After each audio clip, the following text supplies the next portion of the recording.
प्रिय मित्रों, नमस्कार। मैं अजय सोलंकी, एस्ट्रो एडवाइज़र और इसके साथ ही फ्लूटिस्ट यानी बांसुरी वादक।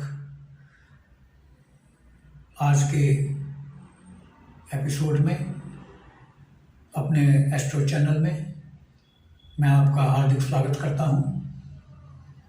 आज के ज्योतिष के एपिसोड में मैं आपको बतलाने जा रहा हूं कि वर्ष 2023 कर्क लग्न के जातकों के लिए क्या क्या सौगात लेकर आ रहा है। मित्रों, 22 अप्रैल से पूर्व तक बृहस्पति देव मीन राशि में रहेंगे, जो कि उनकी अपनी राशि है। बृहस्पति देव नवम भाव, जो कि भाग्य भाव कहलाता है, ये नवम भाव है। नवम भाव के स्वामी होकर अपने ही भाव में विराजमान है। जहाँ बृहस्पति देव नवम भाव यानी भाग्य भाव के तात्कालिक स्वामी हैं, वह इसी भाव के नैसर्गिक स्वामी भी हैं। यह स्थिति बयान करती है कि सन 2023 में कर्क लगन के लोगों के भाग्य को भारी उछाल मिलने वाला है। उनका भाग्य बड़ी प्रबलता से उदय होने जा रहा है,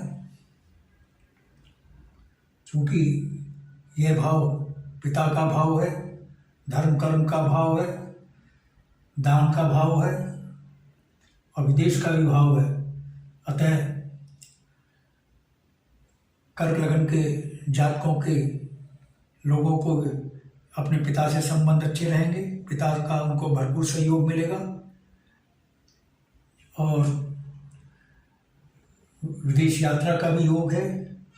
कर्क लगन के लोगों की धर्म कर्म और दान में रुचि बढ़ेगी, धार्मिक कार्य में रुचि बढ़ेगी, आध्यात्म की ओर उनका झुकाव बढ़ेगा। दान पुण्य के कर्म 2023 में वो करेंगे। बृहस्पति देव की जो पंचम दृष्टि है, 1 2 3 4 5, वह लग्न पर पड़ रही है। यानी बृहस्पति देव एक सौम्य ग्रह है। आपकी छवि, जो सौम्य छवि है, 2023 में निखर कर आएगी। आपका व्यक्तित्व निखर कर आएगा और अपने व्यक्तित्व, उत्कृष्ट व्यक्तित्व से आप समाज के लोगों को अपने कार्य क्षेत्र में भी काफ़ी प्रभावित करेंगे और उसका लाभ आपको मिलेगा। बृहस्पति देव की इसके साथ ही सप्तम दृष्टि तृतीय भाव में पड़ रही है। ये तृतीय भाव है। तृतीय भाव में, ये तृतीय भाव छोटे भाई बहनों का भाव कहलाता है, छोटी मोटी यात्राओं का भी भाव कहलाता है। जहाँ विदेश यात्रा का योग भाग्य भाव में बना रहे हैं, ये लंबी दूरी की यात्रा का भाव है। तृतीय भाव छोटी मोटी यात्रा का भाव है। वहाँ आपको छोटी मोटी यात्राओं करने का भी अवसर मिलेगा और अपने भाई बहनों से आपके संबंध बहुत मधुर होंगे। इसके साथ ही बृहस्पति देव की नवमी दृष्टि पंचम भाव पर पड़ रही है। ये पंचम भाव है। पंचम भाव आकस्मिक गेन, सडन लाभ का भाव है।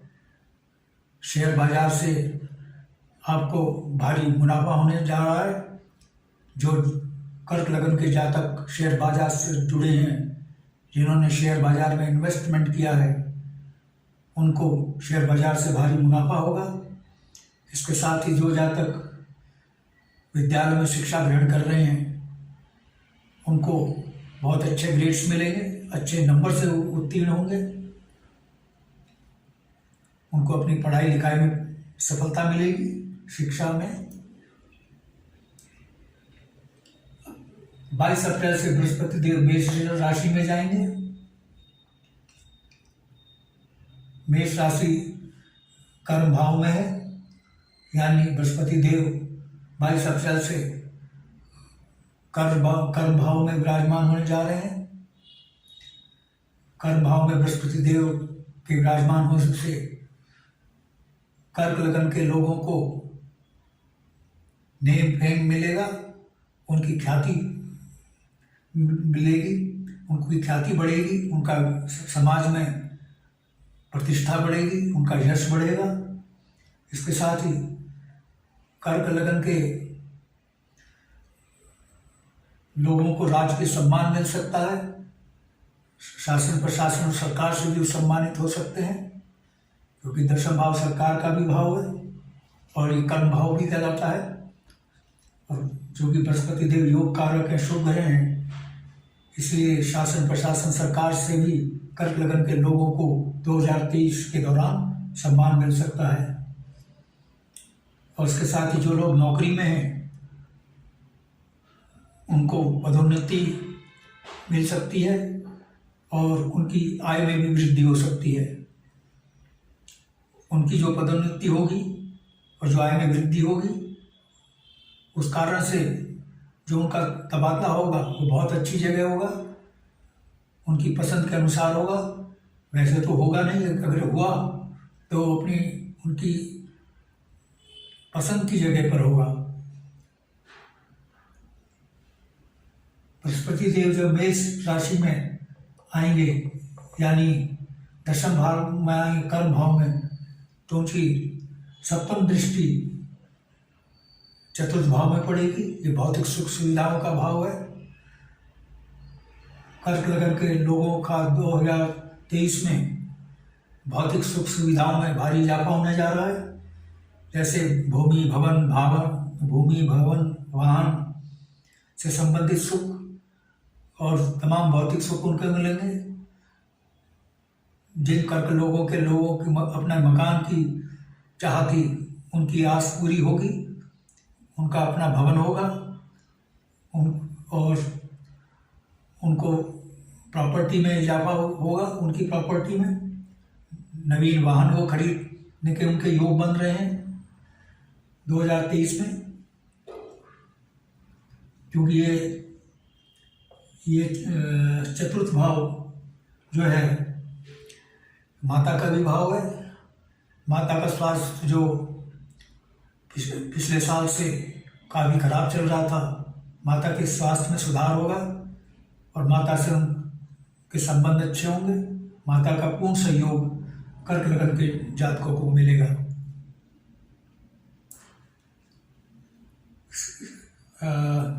दशम भाव से ही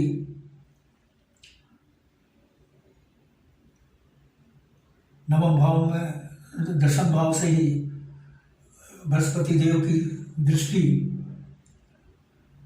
छठे भाव में पड़ेगी। ये भाव बहुत अशुभ भाव है। ये रोग ऋण शत्रु का भाव है, क्योंकि बृहस्पति देव शुभ ग्रह हैं। शुभ ग्रह की जो दृष्टि पड़ती है अशुभ भाव में, तो अशुभ भाव के फलों में वृद्धि होती है। यानी कर्क लगन के लोगों को रोग ऋण और शत्रु सता सकते हैं। रोग, जो उनका पैसा उधार है वो उसके वापस मिलने की संभावना बहुत कम होगी, और न्यायालय में जो उनके वाद चल रहे हैं उसमें निराशा उनको मिल सकती है, और शत्रु परेशान कर सकते हैं। इसके साथ ही ये भाव जो है किडनी, लिवर और इंस्टेंटाइन से संबंधित बीमारियों का है। ये बीमारियां भी सता सकती हैं। ज्योतिष विज्ञान कोई डराने का कार्य नहीं करता, ये सावधान करता है। कर्क लगन के लोगों को किडनी, लिवर और इंस्टेंटाइन से संबंधित बीमारियों से बचने के लिए उपाय करने होंगे, संयम बरतना होगा, और शत्रुओं पर काबू पाने के लिए डिप्लोमेसी अपनानी होगी। सीधे टकराएंगे तो पराजय मिलेगी, क्योंकि बृहस्पति देव रोग ऋण शत्रु के मामलों में कर्क लगन के साथ नहीं है।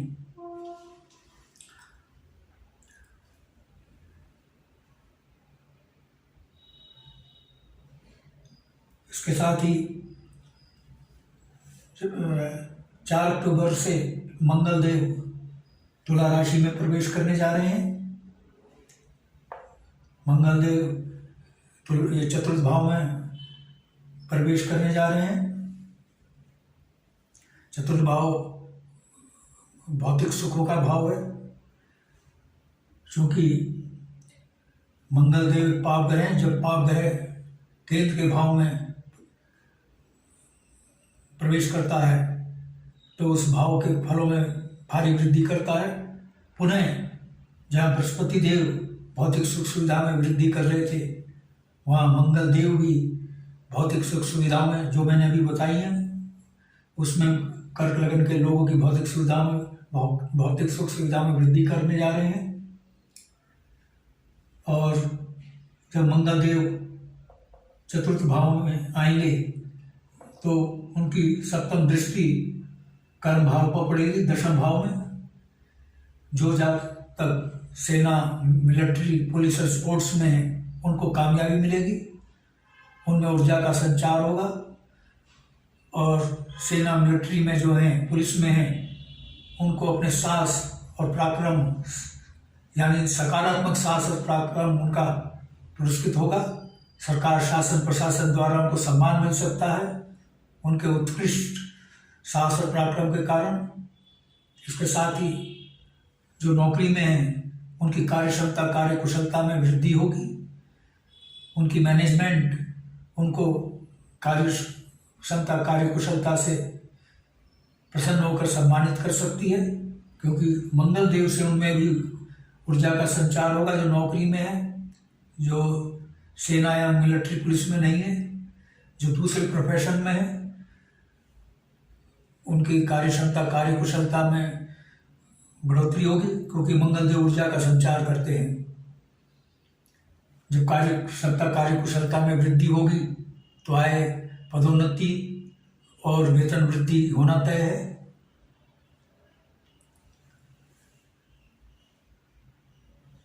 और मित्रों, 17 जनवरी को शनिदेव कुंभ राशि में प्रवेश करने जा रहे हैं।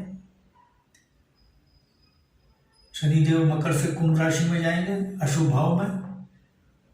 अशुभ भाव में प्रवेश करने से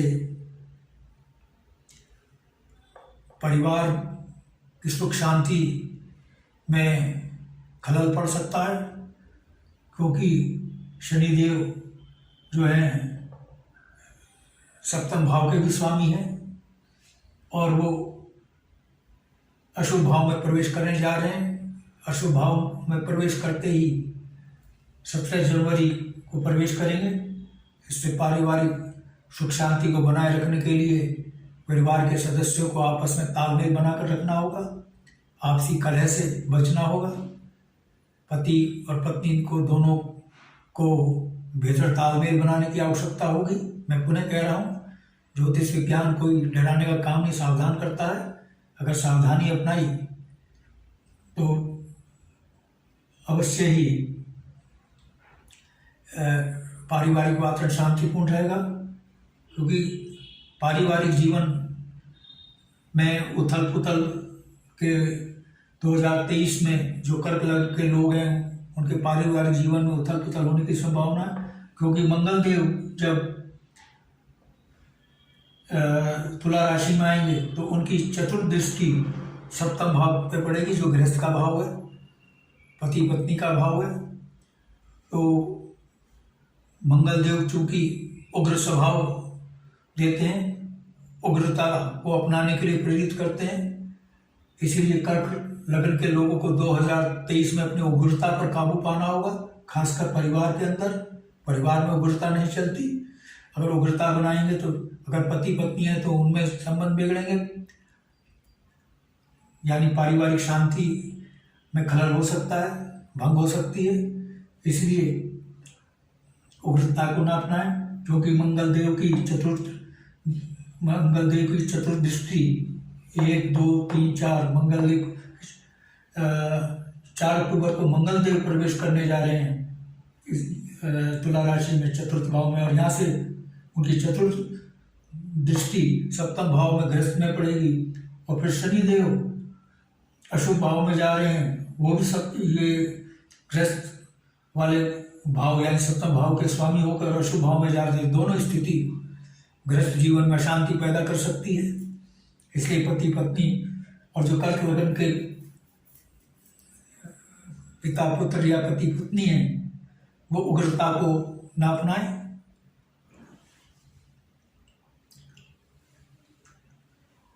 इसके साथ ही 15 जून को सूर्य मकर राशि में प्रवेश करने जा रहे हैं। सूर्य भी एक पाप ग्रह है। मकर राशि में प्रवेश करने से परिवार में उग्रता का वातावरण हो सकता है, शांति और सौहार्द में बिगाड़ आ सकता है। परिवार में वैमनस्य बढ़ सकता है। इसलिए परिवार के सदस्य वैमनस्य को आपस में कटुता को दूर रखें। पति पत्नी के बीच में कटुता ना पैदा हो। दोनों पति पत्नी एक दूसरे के प्रति सहनशीलता अपनाएं। यह गोचर कुंडली 2003 चेतावनी दे रही है, सावधान कर रही है। सूर्य देव की दृष्टि जब मकर राशि में प्रवेश करेंगे 15 जून को, उनकी सप्तम दृष्टि प्रथम भाव पर पड़ेगी, जो व्यक्तित्व का भाव होता है। जातक का व्यक्तित्व सूर्य की तरह चमकेगा, व्यक्तित्व में निखार आएगा। कर्क लग्न के जातकों के व्यक्तित्व में 2023 में सूर्य देव एक निखार लाएंगे। 16 फरवरी को शुक्र अपनी मीन राशि में प्रवेश करने जा रहे हैं। शुक्र देव की अपनी मीन राशि में प्रवेश करने से भाग्य को पुनः उछाल मिलेगा। भाग्य को कर्क लग्न के जातकों का भाग्योदय और प्रबलता के साथ होगा और उनकी सप्तम दृष्टि तृतीय भाव पर पड़ेगी। तृतीय भाव भाई बहनों का भाव है। भाई बहनों से पुनः संबंध मधुर होंगे।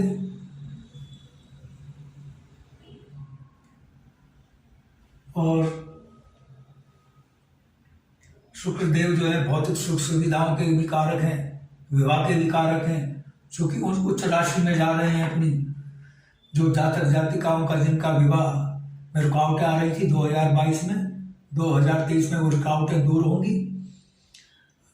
और कर्क लग्न के जातक जातिकाओं को विवाह में जो बाधाएं आ रही थी 2003 में वो दूर हो जाएंगी और वो विवाह यानी परिणय सूत्र में बनने का उनको 2003 माकूल अवसर दे रहा है। 1 नवंबर को राहु मीन में आएंगे और केतु कन्या राशि में। कन्या राशि ये है। तो जो राजनीतिक क्षेत्र में है लोग, जो राजनीति में हैं, उनको सफलता मिलने की उम्मीद है। 2023 में उनको पॉलिटिकल ग्रोथ मिलेगी और राजनीतिक उनको सफलता मिलेगी। और चूंकि शुक्रदेव अपनी उच्च राशि में आएंगे, ये जो भाव है विदेश यात्रा का भी भाव है। जो फिल्म इंडस्ट्री से जुड़े हुए लोग हैं, कला से जुड़े हुए लोग हैं, फिल्म आर्ट एक्टिंग और संगीत कला, उनको शुक्रदेव विशेष रूप से पुरस्कृत करेंगे। उनका भाग्योदय होगा और विदेशों में उनको परफॉर्म करने का अवसर मिलेगा। वहाँ पर उनको यश कीर्ति मिलेगी, उनको प्रसिद्धि लोकप्रियता हासिल होगी और काफ़ी सफलता मिलेगी। मित्रों, बताने के लिए बहुत कुछ है, लेकिन वीडियो बहुत लंबा हो जाएगा। अतः मैं यहीं पर ही अपनी बात को समाप्त करते हुए आपसे I request you to please subscribe my channel. Bell icon दबाकर सब्सक्राइब करें, जिससे अगला ज्ञानवर्धक मेरा एपिसोड सीधा आपके पास पहुंचे। यदि आपने अभी तक चैनल सब्सक्राइब नहीं किया है तो बेल आइकन दबाकर आप सब्सक्राइब करें, कमेंट करें, शेयर करें, लाइक करें। और यदि आपके मन में कोई प्रश्न या क्वेरी है तो आप कमेंट बॉक्स में जाकर कमेंट कर सकते हैं। और यदि आप अपनी जन्म कुंडली की एनालिसिस करवाना चाहते हैं तो आप अपने प्रश्नों के साथ अपनी जन्म तिथि, जन्म समय, जन्म स्थान बिल्कुल ठीक होना चाहिए। ये सब इंफॉर्मेशन मुझे मेरे व्हाट्सएप नंबर 9411769698 पर भेजें, मैं तुरंत आपको रिप्लाई दूंगा। मित्रों, बस आज इतना ही। धन्यवाद, नमस्कार।